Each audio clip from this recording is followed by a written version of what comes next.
Well, we'd like to welcome you back to our study in the book of Revelation. We are in the third seal of the seven seals. We have already discussed the first two stages of the Antichrist, and now we're going to get into the third seal. And we have the third seal booklet, which you are welcome to email us at brbst@yahoo.com, and we will be glad to forward these copies to you to where you can print them out.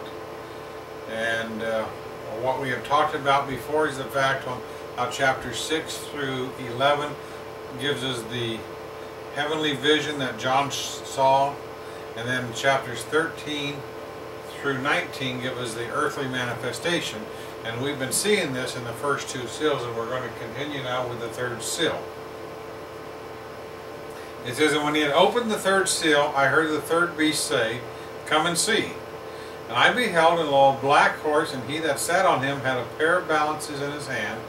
And I heard a voice in the midst of the four beasts say, A measure of wheat for a penny, and 3 measures of barley for a penny, and see thou hurt not the oil and the wine." So we're going to talk about that. Now we saw where in the first seal, the Antichrist came into power, and the people welcomed him in. The second seal, he started keeping that power by force, by deadly force. Now the third seal, we see where he now controls all the commerce throughout the world. He's now beginning to set prices. A measure of wheat for a penny, and 3 measures of barley for a penny. But one of the things that I want to point out to you is it says, "And see thou hurt not the oil and the wine." Now you have to think about the book of Revelation that was written almost 2,000 years ago. And in it, it said, "And see thou hurt not the oil and the wine."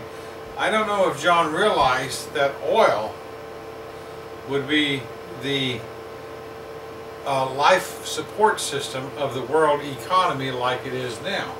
So now if you control the oil of the world, you control the world economy with it. And so that verse in there has a lot more significance to it now than it had then. And then it talks about the wine.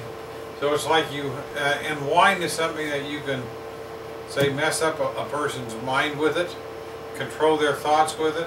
So it's basically through this system here, he is going to be able to control all of the world, their mind, the prices, the economy, basically everything. So now as we go on, and it says, now this is the 13th chapter, and this is what goes along with this third seal.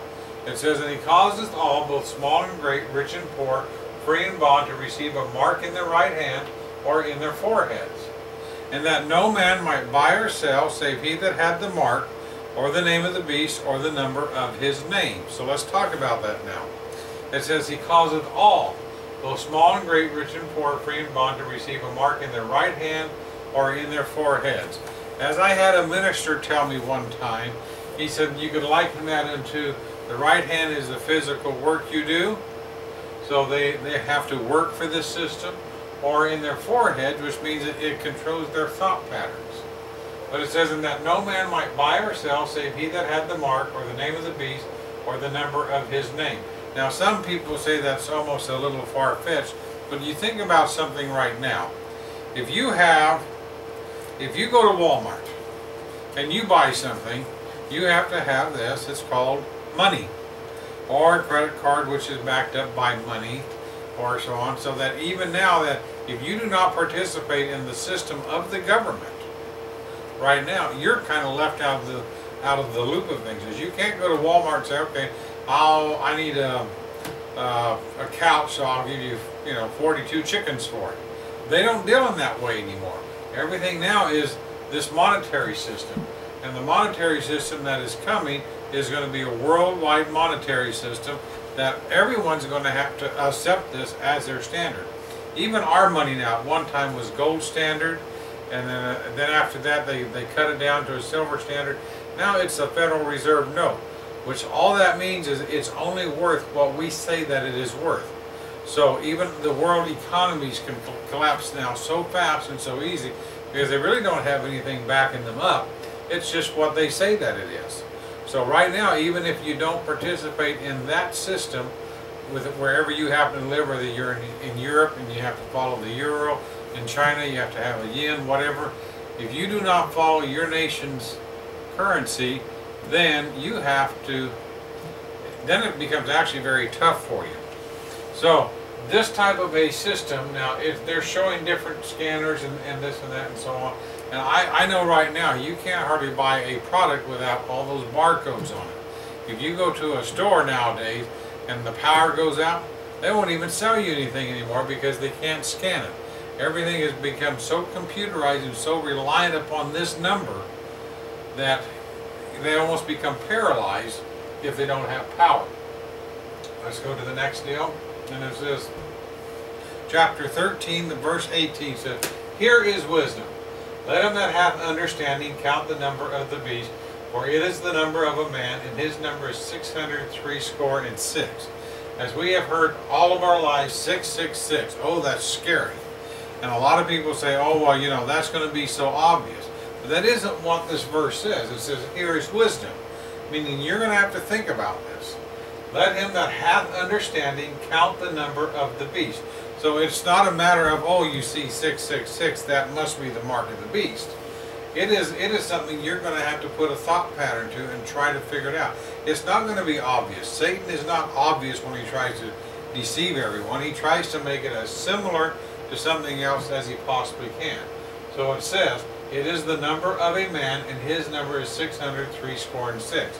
So it doesn't mean everybody's going to have that number tattooed in your hand or in your forehead. It is you have to understand and you have to count that number and see what the system adds up to.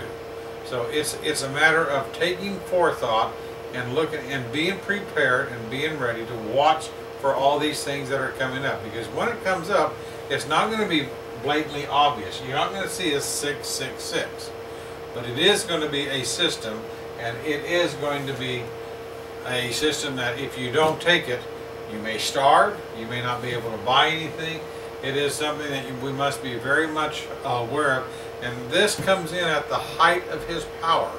So he's really going to have a lot of pressure on a lot of people to take this mark. Because if you take it, the Bible tells us that you can't be, if you take it basically you are doomed. Now that completes our third seal. We're going to start on the next one. We're going to go into the fourth seal. But like I said, if you want these booklets, or if you want the book of Revelation, you can email us at brbst@yahoo.com. Just to help you out, BRBST stands for Book of Revelation Bible Study Team. And we thank you very much.